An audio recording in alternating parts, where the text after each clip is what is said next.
All right, y'all. Let's get into this. Megan Thee Stallion is in court with blogger Milagro Gramms. But for some weird reason, Nicki Minaj keeps getting brought up over and over, even though this case is supposed to be Megan versus Milagro.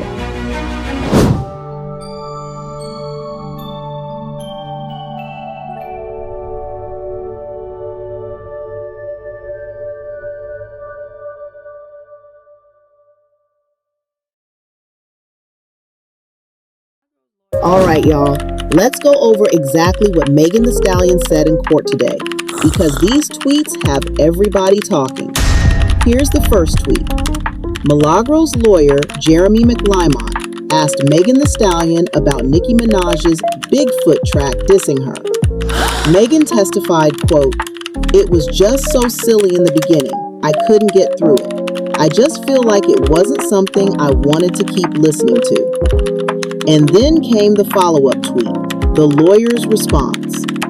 "So, you have the ability to turn things off that you don't want to listen to," McLymont asked. Now here's the thing, and this is the part most people online seem to agree on. The lawyer is clearly trying to make a strategic point.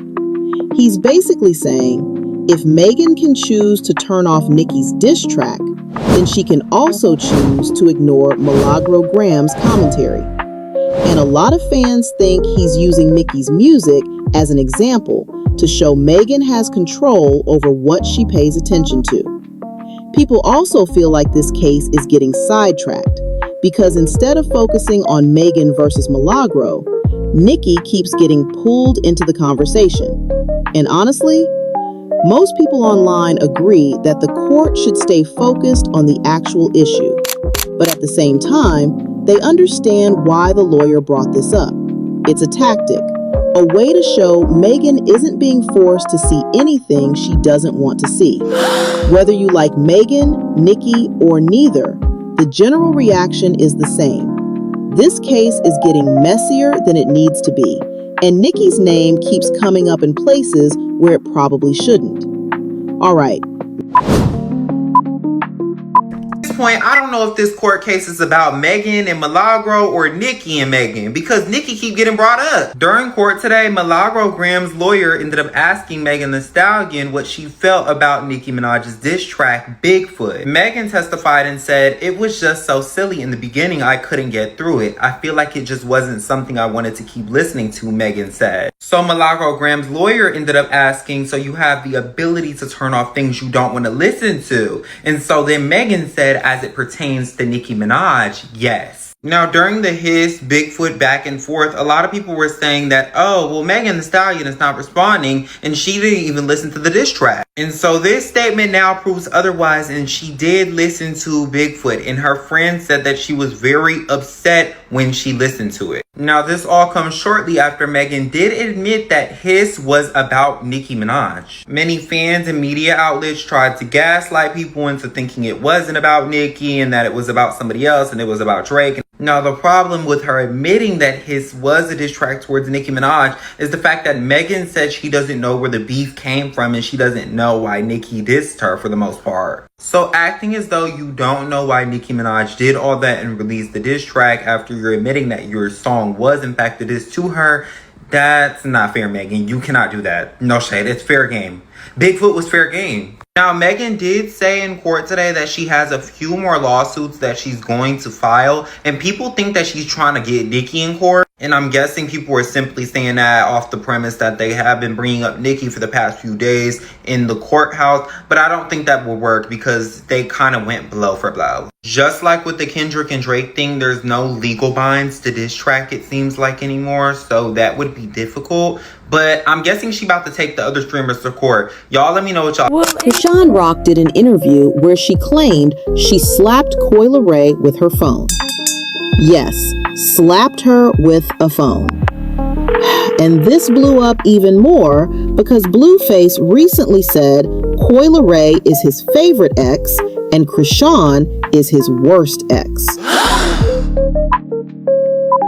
Who's your favorite ex and who's your least favorite ex?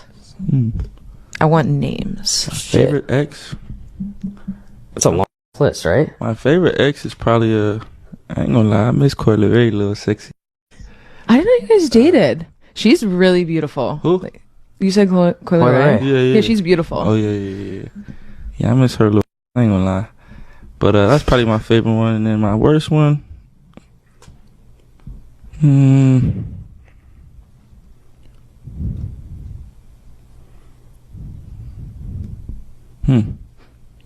You're putting a lot of thought into this.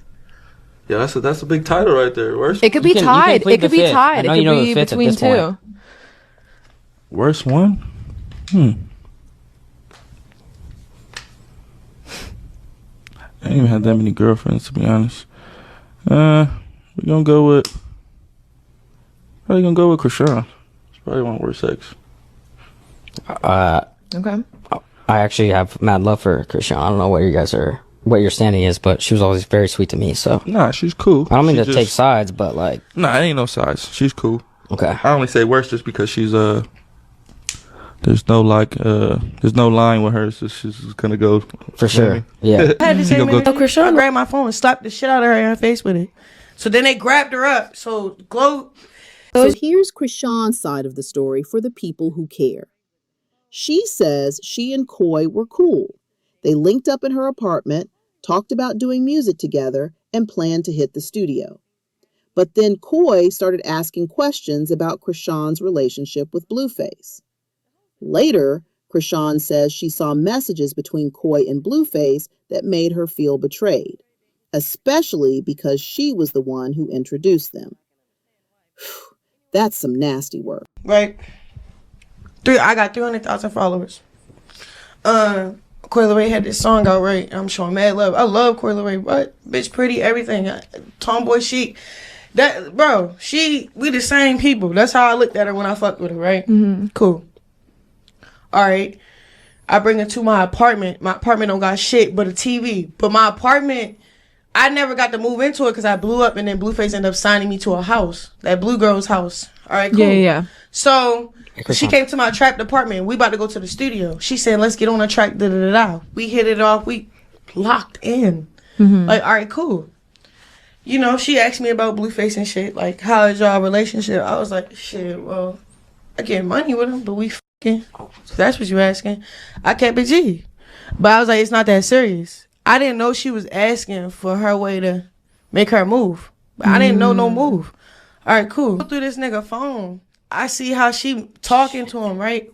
She mad that me and him is really like locked in. Look, shorty, she was basically like confronting him about the situation. Like, all right, we getting fake serious and shit. Like, but you fuck with her. Like, cut her off. Like, basically cut me off as I'm the artist shit, the bitch shit, all that. I'm looking at her like, bitch, I introduced y'all, and if y'all did have something before this, why the fuck y'all didn't just meet on y'all own time? Why the fuck you had to use me to get to a nigga? Then tell this nigga that's fake putting me on. I say fake because it could have been done with way more love. It could have been way more like G'd up. It wasn't. It was fucked up. So anyway, he showed, like, you know, I'm like, okay. She trying to out me for real. I get irritated. So I say, yo, it's cool. It's up when I see you because you a weird bitch. How you hang out with me? Then now you don't want to drop the song. Now we not cool. You're weird. I didn't give a fuck about the nigga that much. You know why? Because at the time, I was fucking with my ex. So, the one that just died. So, all right, let me speed up the shit. So, boom. I'm like, I think I'm pregnant around this time. I'm with Glorilla. We in a Sprinter. They already know me and the bitch beefing. So she tried to get on the Sprinter with me and Glow. Glow like, nah, Chrisean on here. Wait till I come out there. She come in anyway. I look at her. She look at me. She's talking to Glow, popping her gum. She being smart, though. She's saying funny shit, but looking at me. Because the last thing I said to her was like, bitch, when I see you, it's up. Some opinions on this. Chrisean Rock is claiming that she slapped Coi Leray in the face after finding out that Coi Leray and Blueface were messing around at the time that Chrisean Rock was pregnant. And she's saying she kept the same energy and handled it the way she handles it, like very aggressively on these reality TV shows or in the street with Blueface. And people are just thinking it's a little bit convenient, the timing of her saying this. And it may have something to do with Blueface saying that Coi Leray was her favorite ex. It seems like to some extent Coi Leray had this glow up. She's very desirable to people right now, and she's currently in a relationship, so this timing is just but oh so convenient. And you know, the comments are not necessarily like on Chrisean Rock's side, like, oh, way to go, because the relationship between Chrisean and Blueface has always been very volatile, toxic, and it definitely doesn't seem like something that would last forever, even though in the moment it would be extremely intense. But what do you guys think? Do you think Chrisean Rock is telling the truth? Do you think she actually slapped Coi Leray? Is that the full story? Do you think Coi Leray would have done anything back? Or is this just her trying to promote her getting back on the show? Because we know she fell out of touch with the Zeus Network CEO, Lamar Plumer, and he said he's not paying her anymore. Is this just another attempt to try to get on somebody's show? Let me know what you think in the comment section and follow me for more content.